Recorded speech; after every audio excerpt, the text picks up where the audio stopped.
Hello കൂട്ടുകാരെ, എന്തൊക്കെയുണ്ട് വിശേഷങ്ങൾ? എല്ലാവർക്കും സുഖം തന്നെയല്ലേ? എല്ലാവർക്കും ഇന്ദൂസ് വ്ലോഗിലേക്ക് സ്വാഗതം. ഇന്ന് നമ്മൾ നാടൻ കോഴിക്കറി അതുപോലെ തന്നെ നെയ്യപ്പമാണ് ഉണ്ടാക്കണേ. നമ്മുടെ വീട്ടിലുണ്ടായ പൂവനാണ്. അപ്പോൾ അതിനെ കടയിൽ കൊണ്ടുപോയിട്ട് നന്നാക്കി കൊണ്ടുവരിക ചെയ്തത്. എന്നിട്ട് ഞാൻ അത് കഴുകി വൃത്തിയാക്കി എടുത്തു കേട്ടോ.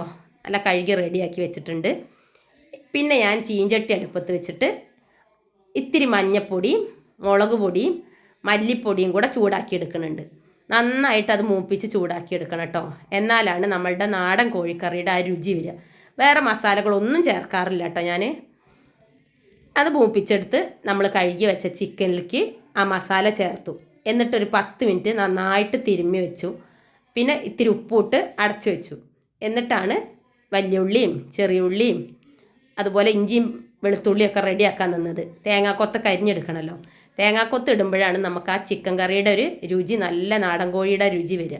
എല്ലാവർക്കും ആ തേങ്ങാക്കൊത്ത്, നാടൻ കോഴിയിലെ തേങ്ങാക്കൊത്ത് കഴിക്കാൻ തന്നെ ഭയങ്കര ഇഷ്ടമാണ് കേട്ടോ. അങ്ങനെ ചെറുതായി ഒരു മുറിയുടെ ഇത്തിരിയും കൂടി ഞാൻ തേങ്ങ എടുത്ത് തേങ്ങാക്കൊത്ത് അരിഞ്ഞെടുത്തു. ഇഞ്ചിയും വെളുത്തുള്ളി അരിഞ്ഞെടുത്തു. സവാള അതുപോലെ അരിഞ്ഞെടുത്തു. ഈ അരിഞ്ഞെടുത്ത സവാളയും തേങ്ങാക്കൊത്തും ഇഞ്ചി എല്ലാം കൂടെ നമ്മൾ നേരത്തെ മസാല തിരുമ്മി വെച്ച ചിക്കനിലേക്ക് ഇട്ടു. എന്നിട്ട് ഒന്നും കൂടെ നന്നായിട്ട് തിരുമ്മി റെഡിയായി എടുത്തു. ഈ നാടൻ കോഴി ആകുമ്പോൾ ഒരു നന്നായിട്ട് 5-8 വിസിൽ വരണം കേട്ടോ. എന്നാലേ വെന്ത് കിട്ടുള്ളൂ. കാരണം ഒരു വർഷത്തിലേറെയൊക്കെ മൂപ്പുള്ള കോഴിയാണ്. അപ്പോഴേ ആ ചിക്കന് സോഫ്റ്റ് വരുള്ളൂ, അല്ലെങ്കിൽ വേവാത്ത പോലെ കിടക്കുവേ. അതുകൊണ്ട് ഞാൻ കുക്കറിൽ തിരുമ്മിയ ചിക്കൻ ഇട്ടു. ഏകദേശം ഒരു 1.5 ഗ്ലാസ് വെള്ളം ഒഴിച്ചിട്ടുണ്ട്. എന്നാലേ അത് വെന്ത് കിട്ടാനുള്ള വെള്ളം ഉണ്ടാവുള്ളൂ. അങ്ങനെ ഞാനൊരു 1.5 ഗ്ലാസ് വെള്ളമാണ് ഈ ചിക്കനിൽ ഒഴിക്കുന്നത്. എന്നിട്ട് വേണം അത് കുക്കർ അടുപ്പത്ത് വയ്ക്കാൻ. അങ്ങനെ അതും കൂടെ വെള്ളവും കൂടെ ഒഴിച്ചിട്ട് ഞാൻ അടുപ്പത്ത് വെച്ചു. ആ നേരം കൊണ്ട് കുക്കറിൽ ആ ചിക്കൻ വേവണ നേരം കൊണ്ട് 4 ചെറിയ ഉള്ളിയൊക്കെ നന്നാക്കി എടുക്കണം കേട്ടോ. ഇനി അങ്ങനെ ഞാൻ കുക്കർ അടുപ്പത്ത് വെച്ച് കഴിഞ്ഞപ്പോൾ ചെറിയ ഉള്ളി 4 എടുത്ത് നന്നാക്കി. ഈ ചെറിയ ഉള്ളിയിൽ മൂപ്പിക്കുന്നതിന് ഒരു പ്രത്യേക രുചിയാണ് കേട്ടോ നമ്മുടെ ചിക്കന്. അപ്പോഴത്തേക്ക് നമ്മുടെ ചിക്കൻ വെന്ത് ആവിയൊക്കെ പോയിട്ട് റെഡി ആയിട്ടിരിക്കണ്ടേ.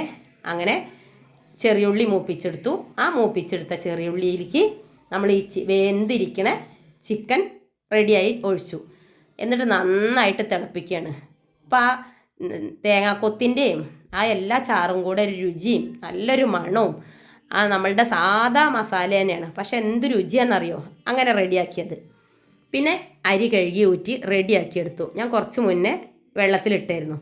അതിന് ശേഷം ഞാൻ ഒരു 4 അച്ച് ശർക്കര അടുപ്പത്ത് വെച്ച് അത് പാവ് കാച്ചിയെടുത്തു. അപ്പോഴേക്ക് 4 ഏലക്കയും നന്നാക്കിയെടുത്തു. ആ പാവ് കാച്ചിയ ശർക്കര കല്ലൊക്കെ മാറ്റാൻ വേണ്ടി ഒന്ന് അരിച്ചെടുത്തു. വല്ലാതെ കല്ലും കേടൊന്നും ഉണ്ടായിരുന്നില്ല കേട്ടോ. എന്നാലും അതൊന്ന് അരിച്ച് വൃത്തിയാക്കിയെടുത്തു. എന്നിട്ട് അരിച്ച് വെച്ച അരി ഒരു മിക്സിയുടെ ജാറിലിട്ടു. അതിലേക്ക് ഞാൻ ഈ ശർക്കരപ്പാനി ചൂടോടുകൂടി തന്നെ ഒഴിച്ചു കൊടുക്കുക ചെയ്തത്. ആ ചൂടോടുകൂടി ഒഴിച്ച് അതിൽ 2 ഏലക്ക ഇട്ടിട്ട് നന്നായിട്ട് മിക്സിയുടെ ജാറിൽ അടിച്ചെടുക്കുക. പുട്ടിൻ്റെ പാകത്തിന് മതി കേട്ടോ. നമുക്ക് ഒരു ചെറിയ തരിയോടുകൂടി അടിച്ചെടുത്തു. അതിന് ശേഷം ഞാനൊരു 2 മൈസൂർ പഴം എടുത്തിട്ട് അതും നന്നായിട്ട് മിക്സിയുടെ ജാറിൽ അരച്ചെടുക്കുക ചെയ്തത്. എന്നിട്ട് ഇത്തിരി മൈദപ്പൊടിയും കൂടെ ഞാൻ ചേർക്കുക ചെയ്തത് കേട്ടോ. എന്നാലും ഒന്നും കൂടെ സോഫ്റ്റ് കിട്ടുമല്ലോ. നമുക്ക് നാളേക്കും കൂടെ ഇരിക്കേണ്ട നെയ്യപ്പാണ്. മോൾക്കും കുറച്ച് കൊടുത്തു വിടണം. അതുകൊണ്ടാണേ, അല്ലെങ്കിൽ റഫായിരിക്കും. അതുകൊണ്ട് നാളേക്കും കൂടെ ആവശ്യമുള്ളതുകൊണ്ടാണ് അങ്ങനെ ഉണ്ടാക്കി. ഒന്ന് നന്നായിട്ട് മാവ് കുഴച്ച് 2 മണിക്കൂർ പാകാവാൻ വെച്ചു. എന്നിട്ട് ഞാൻ ചീഞ്ചട്ടി അടുപ്പത്ത് വെച്ച് നന്നായിട്ട് എണ്ണ ചൂടായപ്പോൾ അതിൽ മാവ് ഒഴിച്ച് ഇതാ സൂപ്പറായിട്ട് നെയ്യപ്പം ഉണ്ടായിട്ടുണ്ട്. റെഡിയായി വന്നിട്ടുണ്ട്. എല്ലാ കൂട്ടുകാരും ഇതൊന്ന് ട്രൈ ചെയ്ത് നോക്കണം. നെയ്യപ്പവും ചിക്കൻ കറി എന്ന് പറഞ്ഞാൽ സൂപ്പറാണ്. എല്ലാ കൂട്ടുകാരും വീഡിയോ ഇഷ്ടപ്പെട്ടെങ്കിൽ ലൈക്ക് ചെയ്യണേ.